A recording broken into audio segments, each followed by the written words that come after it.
You've done all of your expeditions so far, you've done together. Have you ever involved your older brother in any of them? He's always wanting to. He has to come with me every time. Yeah, I am technically his older brother. He's always wanting to do stuff with us. No, you just didn't let him. He's got a normal 9-to-5 job, unfortunately, so he can't get kind of months off at a time. We'd love to do it. We would love to do it, but I think we should publicly say, come with us.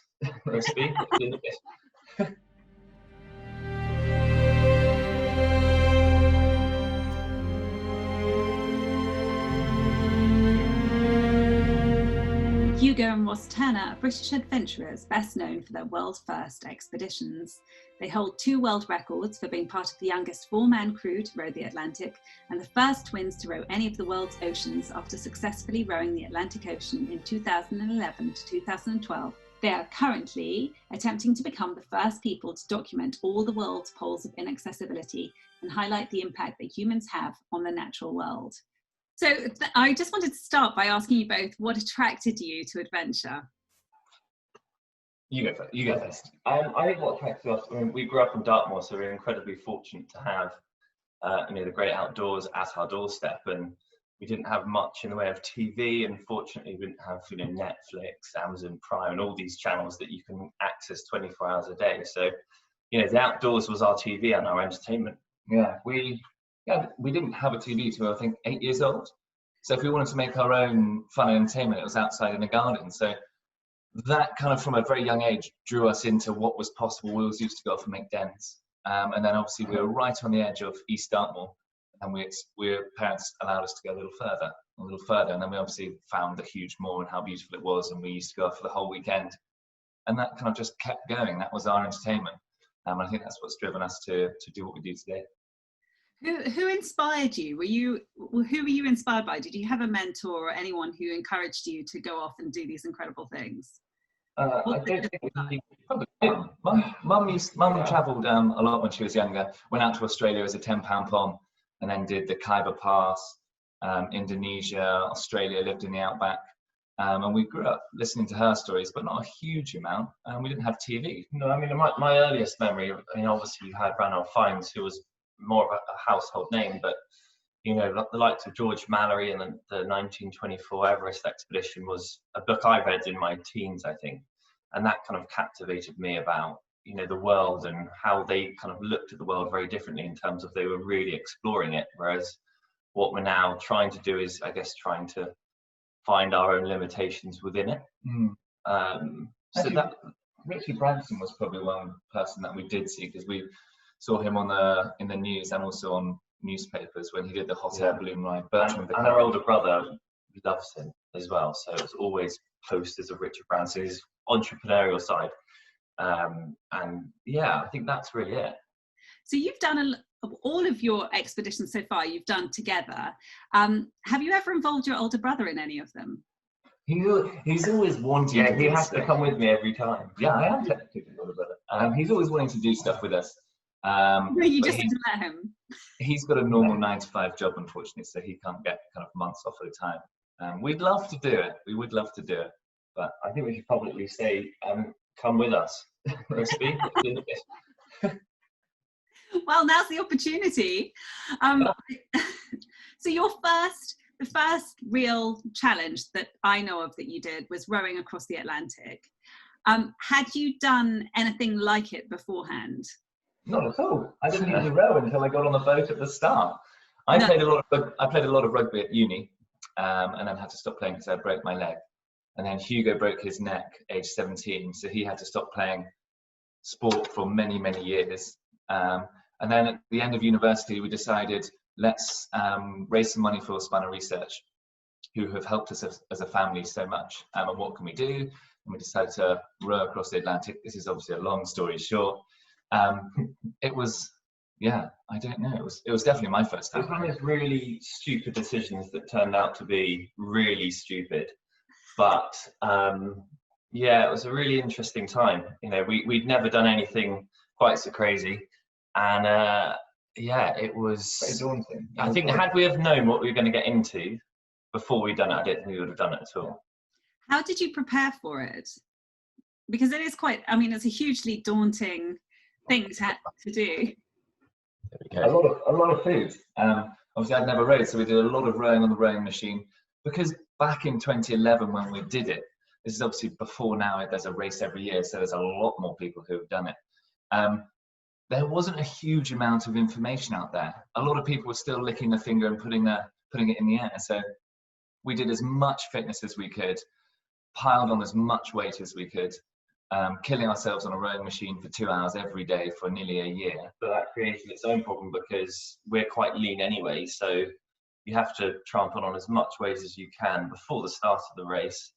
But in the process of training, you'd lose that weight. So we were just eating countless amounts of flapjacks and cake and pasta and things, and then you'd still end up exactly the same weight, which was pretty frustrating. Yeah, it's quite brutal. And how did you prepare to be? Because I mean, I want to talk to you about what you were rowing in, because it's not like your average rowing boat. I mean, it was quite industrial. It looked like it was anyway. First of all, how did you source it? Where did you find it? Was that part of the challenge?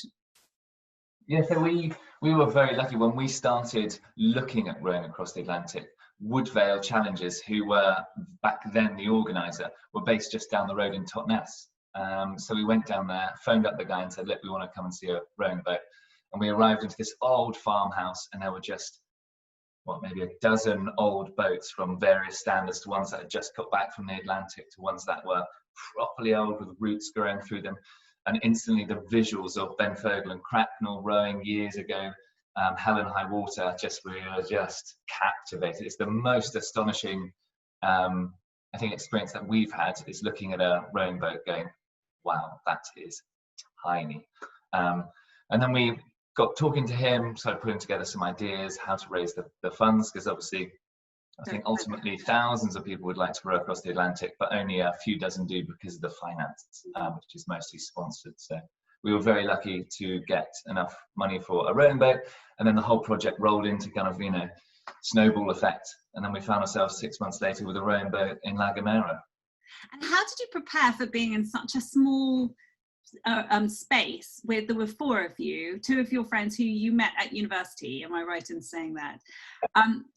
Because there's one thing, being together at university, and there's quite a different matter altogether of all being in the same boat in a very dangerous ocean.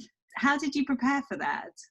More relevant than any time right now is that the space and confinement and living around others. And yeah, it was an interesting one. I mean, we saw psychologists before to give ourselves roles on the boat. So, if there was a decision that had to be made, one person had that decision, and then the final say. Yes, it would be discussed between all of us.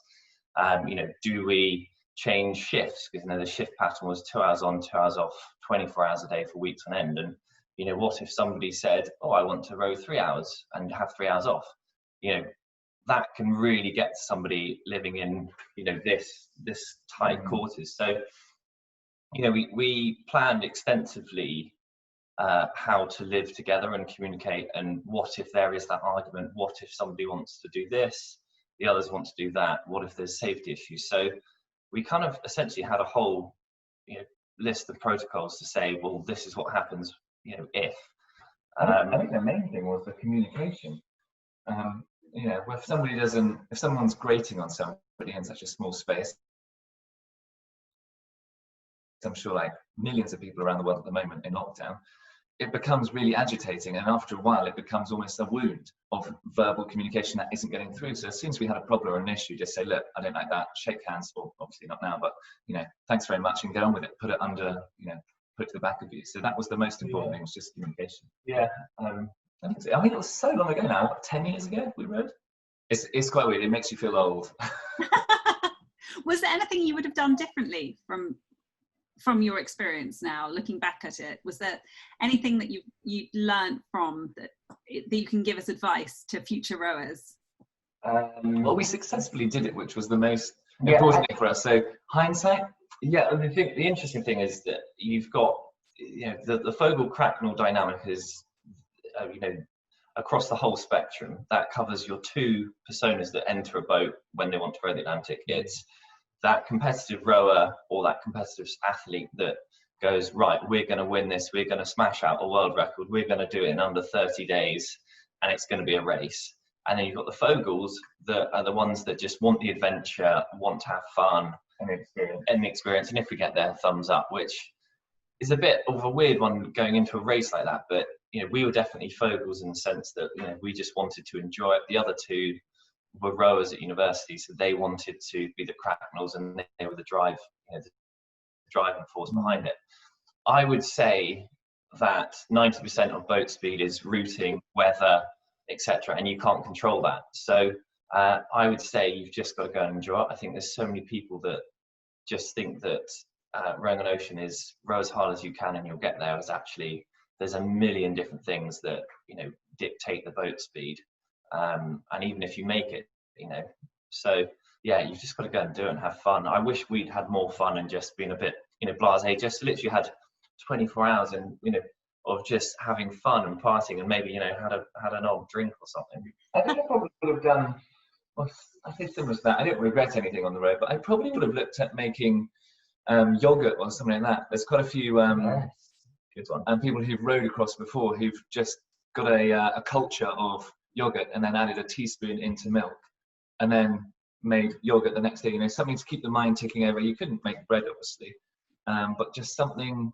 food-wise. A lot of fishing. We took sushi kit, but no, I don't actually look back and go, wish I'd done that differently. Good. That's always a good sign. And then since then, you've done quite a few amazing expeditions, but it seems to be a focus on the two of you being twins and comparing and using each other as a comparative, almost like in a scientific sense. Can you tell me about the climbing? You were climbing, but one of you was wearing the kit that was very old and antique, and one of you was wearing more modern day equipment. How did that go in terms of comparison? What did you learn from it? I mean, apart from the knee injury, was there not? Yeah, I think the one thing that drew us to adventures and to get us to where we were today was we wanted to give something back to people who are supporting us, and particularly after the Atlantic row. There was a lot of interest in which twin found the row harder, which one lost more weight, and that really got us thinking we can't be the same explorer as everyone else because there's lots of them. Our selling point is being twins, and we wanted to add a lot of science into an expedition to then hopefully give something back so people could learn. That really got us thinking about the old historic explorers like Shackleton and Mallory. So we went up Mount Elbrus in 2015. And we wanted to test how hard it was for an old mountaineer of the time around the 1920s compared to a modern mountaineer using obviously modern clothing and equipment. So we looked and researched into George Mallory's Everest trip, which he famously potentially got to the top or potentially didn't. It's probably one of the biggest mysteries out there for the 20th century. I firmly believe that he got there, but that's me with a very naive outlook on a very small expedition we did. I don't know what you think. I think it's definitely capable. Yeah. I wore the old clothing, whereas Ross wore the new. And how did you decide who was going to wear which? How did we decide? Well, on the previous trip to Greenland, we decided that Ross was, actually, we were on the one show where Alan Carr, they did some crazy little surprise show thing that fake snow coming out of the studio. So Ross was chosen to do the old in Greenland, whereas I thought, let's try the old in Elbrus. And yeah, it was fascinating to use that kit in that environment. And I'm not going to say for an instant that the old clothing is superior, but it was certainly as good in that environment. I think the biggest performance of modern clothing against the old is the waterproofness. And obviously water repellency in clothing back then wasn't as good. So, but also at the altitude that we were climbing, which is up to 5,640 meters, and the only thing we really had to worry about was snow and wind. And so we had these gabardine outer layers, which is very tightly woven cotton jackets, exactly the same as that Mallory would have worn in 1920s. And that performance from 3,000 meters to 5.5 was absolutely exceptional. The natural materials that I had underneath it as well, so all wool, so there wasn't any synthetic acrylics or polymers or any plastic or that kind of stuff. It was all natural materials. And from my experience of climbing in that clothing, it kept my body and temperature regulated incredibly well. And I've done quite a bit of exercise and spent time outdoors in modern clothing, and you're constantly having to layer up and layer down. You're a bit too hot, and I guess that's part and parcel of clothing. It's not really one size fits all or one item meets the requirements. But I have to say, from a performance perspective, the old clothing was absolutely remarkable and really, really good. Quite comfy. Obviously, you had the big woolly jumper that was itchy on the face, and obviously you don't have the performance of the lightweightness. But I was really, really surprised actually how comfortable. So going back to your question, what was my or your thought is that do I think that Mallory might have got to Everest in 1924? Yeah. I think he could have done. We had the boots as well with Jacuni hobnails, which were made by Crockett and Jones. So they were double lined, triple lined with goat skin on the inside to stop the snow going down into the boot. All these things that you think about. I think there's definitely something. We've all got grandparents, or we've all seen our grandparents with an old woolly pulley on in the garden. There is 100% something behind that. When we were on the mountain, there was a couple of old boys, maybe 70-year-olds, coming down the mountain with just big woolly pulleys and literally felt discs that they just cut and sewn together, and that was it. Exactly the same as what we were wearing, but just very, very primitive. Yeah, I was just going to ask if anyone said anything about your attire that you were wearing, Hugo. Yeah. Was like, should you be dressed like that? They didn't necessarily say anything. They just laughed. Yeah. But it was, as I say, there were some Russians out. Where we were climbing, Mount Elbrus is in the Caucasus Mountains down towards Georgia. So it's, people around there don't have huge amounts of money and the luxury of having amazing partners and sponsors to provide kit, and so they were just using what they could get essentially. And as Ross said, there were some old guys walking down with woolly pulleys, clothing that was probably from the 70s. I think from our side, the biggest thing that we've learned, if we kind of could summarize that trip, was marketing, branding, clothing has all allowed us to get much closer to our dreams, the science and technology into it, and that obviously comes with a price premium. And I think we're almost coming full circle where merino wool now is as good. Yes. And I think that's where this industry is going. We've moved away from brand new materials and polymers to recycled ocean and then using natural materials. So I think it's a really nice cycle that we're hopefully getting into as a clothing brand. So then I want to ask you as well about the Poles of Inaccessibility, which is your latest challenge. What made you decide to do it? To find them? What made us decide to do it? Well, it was an interesting one. We've always kind of done our own thing, and I climbing Everest and following in footsteps is all exciting, but it doesn't particularly interest us. For us, we've got to go and we just try and get creative in where we want to go and what we want to do. And we opened up, I think, the Times Atlas of the World, and we were looking at the world, and then suddenly something cropped up about extreme points, and you've got the North Pole, the South Pole, and Everest is classified as the third pole, and all these poles. And then suddenly we started linking in these poles of inaccessibility, which is defined as being the furthest point inland from a coastline you can get. So historically and arguably, when the Americas, South America, Africa, they're all being discovered, it would have taken early explorers the longest time to get to that center point. It was the hardest to get to. And so these all still exist, and they are literally defined as being the furthest point on a continent and the ocean that you can get away from a coastline. And as most have been reached or are within easy, capable reach, and some have never been reached. And we thought, well, wouldn't it be a really interesting idea to kind of do a series over several years of trying to reach all these poles and essentially explore and document the differences between the different continents and the people that live there, the animals, the natural world, the geography. And we flew paramotors across Australia, which was unbelievable and amazing. Just to be in the outback, flying above, kangaroos, jumping around and camels, and not to say that we didn't chase them on the paramotors, but it was just an absolutely incredible scene. And that was in complete contrast to South America, that was cycling, you know, going up and over the Andes, didn't speak the language, unbelievably hot, swampy, slightly dangerous, narcotics involved. No use, but obviously you've got a lot of drugs traffickers down there. And so, you know, all these continents and trips just throwing up such a variety of experiences, which have been brilliant. I think you've just got to do something different.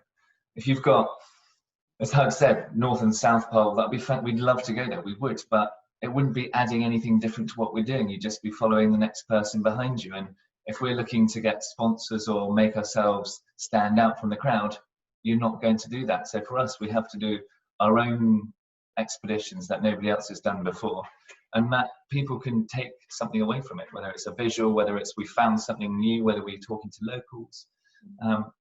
That was the important part, to look past the big commercial North and South Poles. And then you've been making these videos along your way, and I wanted to ask you about that, because particularly, I mean, when you're cycling around, going up these huge gradients, I can't imagine that it's a natural instinct to want to bring out a camera. How do you go about filming it all? I think filming it is probably the most stressful aspect of a trip, because, you know, you just want to enjoy it for what it is, and, you know, you want to see the visuals and enjoy the moment rather than looking at it through the lens. Yeah. And that has been one thing that's been the hardest lesson to learn from these trips is, you know, they always say, oh, you know, when you guys are down and you feel like crying or something bad has happened, get the camera out. And it's the last thing you want to do. It's all nice when you're at, you know, you reached, you know, the top of a pass and you've got a lovely view and think, oh, let's just take a picture, whack the camera out. But it's in those moments that you're at your lowest, which is where you've got to kind of tell the story. And that's been the hardest one. But also, you know, it's no longer a case of going from A to B. It's like, okay, well, we want to go from A to B, but how are we going to tell the story? Have we got the drone footage? Have we got the, you know, the interviews? Have we got the scene, setting the scene, you know, leaving, starting, breaking camp up, setting it up, lighting, you know, you've got to break down all these sequences now between you getting from A to B and how you tell that. And, oh, did we get the right angle, or we might have to go back and do it again. And it's not something that's natural for us, because we're, as we said at the beginning of the interview, we're very much kind of go out, Dartmoor, done, just ourselves, the two of us. And I think the purity of an expedition with the camera capture and the imagery and all of that, it's a very, very hard thing to do if you don't like all the camera work, all of that, because a lot of these takes and places we go to, it's only you're going past. There's no time, or you don't have enough food, energy, sunlight, whatever it is, to go from A to B, back to A, refilm it. It's one take. So it takes a little bit of planning, but it's taken definitely a number of expeditions for us to get better at it. We're nowhere near good enough as where we want to be, but yeah, it's a bitter pill to swallow. I think that's the way I would describe it. And you've been to so many incredibly remote places, obviously, already. You've been through the heat and the mountains and jungles and the oceans and freezing cold mountains as well. Do you have a preference for an environment? Where would you like to explore? I'm definitely a colder person. But the heat I find very, very suppressive. But then again, when I'm struggling in 40, 50 degree heat, I don't think that's a surprise, but Ross can definitely do it better than I can. Whereas I'm actually better probably in cold than he is. So I quite, it's much easier to stay warm by putting loads of clothes on. But, you know, once you're too hot and you're in shorts and you're too hot still, you can't really take off your skin. So I think maybe an ocean. I mean, I've sailed and rowed it across the Atlantic, and as long as there's not too big of storms, I think it's a beautiful, beautiful place. You can get shade inside the boat. You can cool down on top. There's enough water. Yeah, I think it's a happy medium. I've probably got to agree. Obviously, on water, I want to be on water. On land, I'll be in mountains. But yeah, the ocean at night time is a very, very special place. I can imagine it would be a very scary place.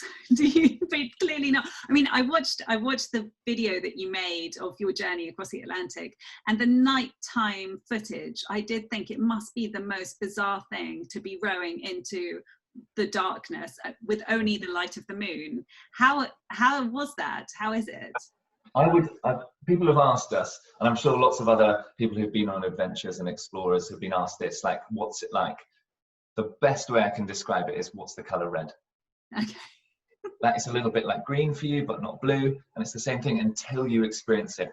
It's very, very hard to kind of verbally express it.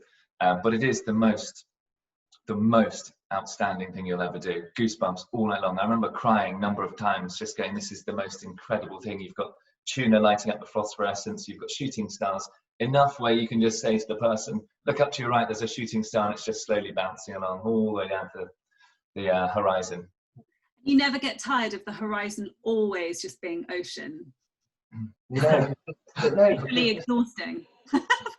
No, because there's plenty to see in a weird way. Is that you've got ships that you can sometimes see on the horizon, and you can sometimes get them up on the VHF. You've got satellites and shooting stars at night, phosphorescence at night as well in the sea, and then you've got the wildlife. We didn't see any whales or sharks, but we saw plenty of fish. We did a bit of fishing, birds, a lot of debris and rubbish. But the things you do see are amazing. But I think we've got quite a good way of just like shutting the world off and just kind of going into like expedition mode. And I don't really need music in the ears to keep me kind of going and motivated. I can just like switch off and just get on with it. I also wanted to ask you about whether or not you'd ever consider a solo expedition, or do you think no, it hasn't got the would I experience it? No, because I really enjoy going on a trip with this one and actually sharing it. And it's like, would you go on holiday on your own? Probably, right now, I probably would. You probably would, but you choose to go with somebody that you can go and enjoy it with and have a conversation. And I guess that's it, is that you can enjoy those funny moments and appreciate it, and then look back and say, oh, do you remember? We always have on our trips, that one moment that we don't necessarily look for. It just happens, where we look back and you think that was the moment which made that trip. And for us, case in point, in Australia, we took off from Mount Connor, which is about 120 kilometers from Ayers Rock, and we found this airstrip, and we took off, and we're just flying around Mount Connor, which is very similar to Ayers Rock. And a lot of tourists that are going on the way to Ayers Rock will see Mount Connor and go, oh, Ayers Rock, and some clever Australians like set up a little lay-by where he's selling all sorts of tourist attraction crap that they're all buying and taking a picture, all this kind of stuff. And it's not Ayers Rock, it's Mount Connor. But we were flying around Mount Connor, and it was getting dark and the sun was setting, and we thought, oh, we better go back. So we started heading west and heading into the sunset, and then suddenly we thought, oh Christ, that's Ayers Rock, 120 kilometers away, which seemed unbelievably close. And suddenly you were flying in just shorts and a t-shirt, 1,000 feet up, looking at Ayers Rock at a sunset, and you're thinking, like, that's like the most unbelievable scene. And just the journey we had to get there. So that's just one of many memories, and it's definitely worth sharing it. I think the most important thing about going together is you can share the experience. I know it sounds a bit cliche and a bit cheesy, but it's so true. How many times have people done an Ironman, done a marathon together, and then they can talk about it, they can bounce it for years to come, the smells, maybe it's a song that comes on and goes, oh, I remember this time we were in this location. I think if you're a solo person, this is only me personally, I know I'm lucky to grow up with a twin, but I think as a solo explorer, adventurer, you go off, you create content, you tell a beautiful story, but then you're always wanting to offload that story to somebody else who hasn't experienced it. Whereas if you are with somebody like Hugo, and him talking about the time when we flew over Mount Connor, I know exactly where he is, the smells, the sight, the feeling of the heat, landing, eating the meal in the evening. I think it's a really, really lovely thing to do, is just to share the experience. Okay, so finally, I wanted to ask you, what is the best piece of advice you've been given when it Keep comes Yeah. to tip? Keep dreaming. I remember when we first told our parents that we wanted to row across the Atlantic, they said, keep dreaming. And we really have ever since. Yeah, but in a sense that they're like, oh yeah, dream on, as in it's not going to happen. Get a better idea, you know, go and do something more normal, and you know, never give up. I mean, it's so easy just to say, oh, because somebody said no, or you know, maybe coronavirus. You know, people are having to adapt and change what they wanted to do. You know, we are meant to be, I think, in Madagascar at this time for our next project. That hasn't happened. You know, we could easily just can it and say, oh, let's just not do it. But you've just got to keep going and never give up. That's what I'd say. Well, I think that's really good advice and a really positive way to end. So thank you very much for joining me. No, pleasure. Thank you.